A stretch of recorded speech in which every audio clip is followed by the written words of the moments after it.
Bueno, hola Miguel, muchas gracias por darnos la entrevista a la revista Psicoanálisis Ayer y Hoy, que este número estamos trabajando el tema de la violencia, las violencias como eje temático, y teníamos mucho interés en conversar con vos porque en tu filmografía, por ahí desde un lugar distinto, desde el arte, es una temática que está presente. Bueno, empecé como muy chico eh, consumiendo mucho cine, digamos, en una época en la cual la forma de consumir el cine era yendo al cine. Soy todavía de esa generación y iba mucho al cine, y hubo una época incluso, yo viví en México, que a los 11 años, 10, 11 años, mis padres decidieron volver, y entre los cambios de ciclo lectivo estuve casi como 6 meses sin clase, ¿no? Por una cuestión de que allá dejé de cursar porque nos mudamos y acá llegué justo en el inicio, o sea, enganché como 2 ciclos de vacaciones muy largos y estuve como mucho tiempo de vacaciones y casi que iba todos los días al cine en ese momento.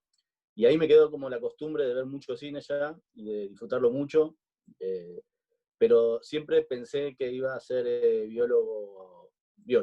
Pero la verdad es que duré muy poco en biología y la fascinación que tuve cuando empecé a entender cómo se hacía el cine, quedé fascinado y enganchado y ahí ya no paré. Sí, estudié en la Universidad del Cine y cuando terminé, estaba terminando, en realidad todavía no terminé la facultad, empecé a trabajar con Marcelo Piñeiro, como asistente de él, me fue bien y terminé trabajando con él 10 años, 11 años, hice con él 4 o 5 películas, y en un momento ya después de El Método, que hice en España, de Marcelo Piñeiro, volví y decidí que si quería poder llegar a hacer yo mi propia película tenía que dejar de trabajar para la película de otro. Y ahí fue cuando, digamos, fue el salto al vacío, decidí dejar de hacer, que mi trabajo fuera tratar de hacer una película. Me llevó 4 años y escribí el primer guión de mi primera película con mi hermana, y en 4 años lo pudimos escribir y armar, digamos. No, a ver, yo creo que el cine no tiene que hacer nada en particular, digamos, no hay un deber del arte en un sentido. Sí creo que el cine, como todo discurso y como todo arte, es una representación, es un espejo de la sociedad, de la cultura, un espejo que a veces es deformado, una imagen que es deformada, a veces es muy real, a veces es lo que la sociedad quisiera ser y no es. Y en ese reflejo, la violencia, como así como en la sociedad, la violencia es parte esencial de la forma en la cual nos vinculamos y nos constituimos como sociedad, eso también ocurre en el cine, digamos, en el relato. También hay una máxima dramática, digamos, que es que tiene que haber conflicto en el relato, que si no hay conflicto no hay... no pasa, no hay relato, no se construye, no hay interés de parte del lector, espectador.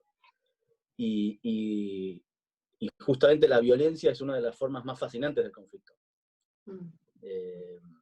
Por un lado es porque es fascinante, es atractivo, es inquietante, también porque creo que tiene mucha, en el caso del cine, por ejemplo, mucho movimiento visual, que es una de las claves también del relato cinematográfico.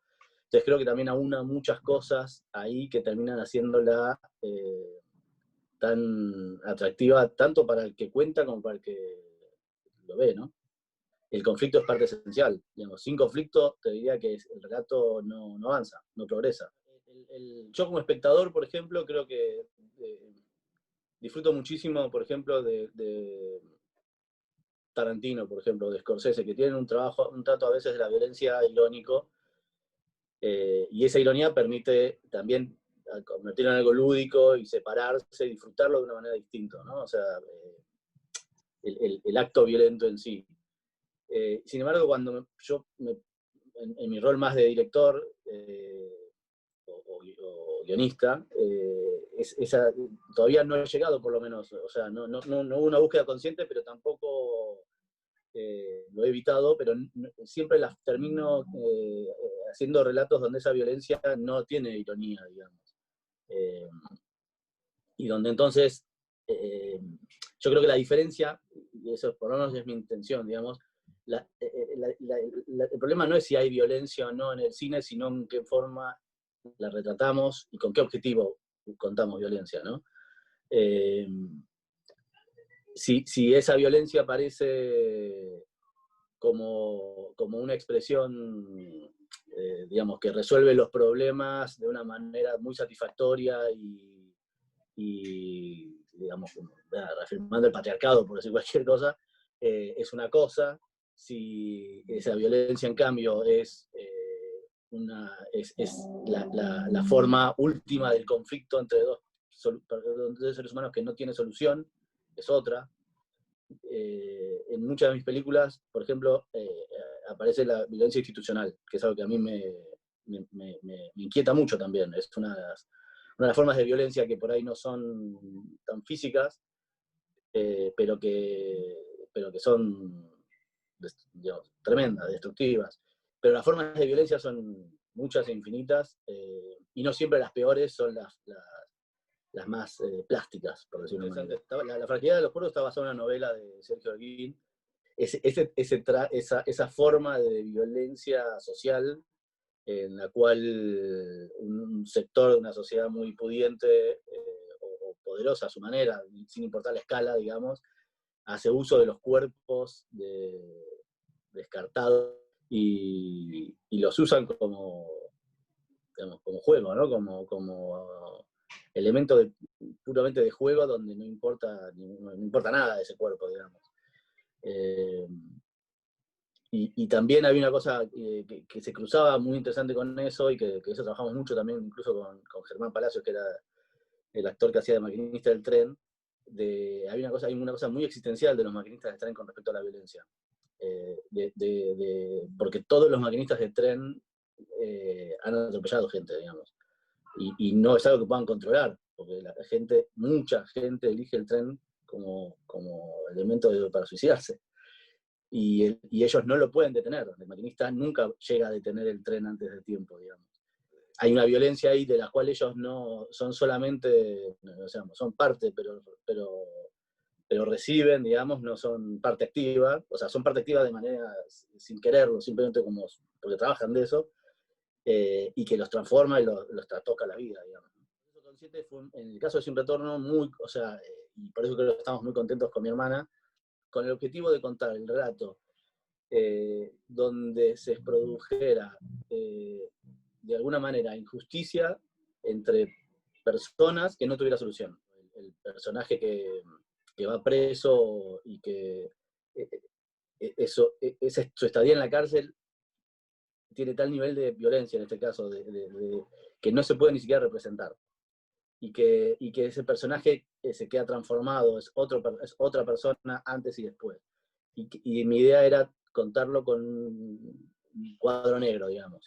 Y de eso no se vuelve, ¿no? Eso es como una cosa ahí que lleva a la persona adentro y que nunca va a terminar de poder resolver. Un agujero negro que va a seguirlo por toda la vida. Y una cosa que nos inquietaba de todo este universo que habíamos creado era que nadie tenía razón, o que todos tenían razón al mismo tiempo. Que uno, en el lugar incluso de los personajes que, si uno lo piensa de manera fríamente ética o moral, están actuando de mala manera, en el lugar de ellos uno sabe que haría lo mismo, ¿no? Esa es la empatía, ¿no? Muchas veces, sobre todo por ahí en el cine por ahí más hollywoodense, la violencia viene como para restituir un orden que se había perdido durante el relato, y es tranquilizadora la violencia. El uso de la violencia es tranquilizadora. Seguramente en ese mismo relato la violencia fue la que rompió ese status quo y generó esta cosa inquietante, pero la violencia es lo mismo que la restituye, ¿no? Y una cosa que nosotros por lo menos somos muy conscientes en ese trabajo es que la violencia, mientras por lo menos el relato no sea irónico, y supongo que si el relato es irónico también, la violencia no restituye nada, digamos. O sea, construye o destruye, pero no restituye algo que por ahí existía previamente. Todavía, digamos, todas tienen dos elementos que son muy de género, que es un crimen y un relato de tensión permanente, digamos. Y yo te diría que en realidad no es que cuando empiezo a escribir pienso en términos de género, en el sentido de que quiero ser un policial, me siento y digo quiero ser un policial, o me siento un autor de policiales, pero sí me doy cuenta es que cada vez que me siento a pensar o muchas de las películas que me imagino y pienso, las hechas y las que no hice todavía, o que no haré, nacen con un crimen.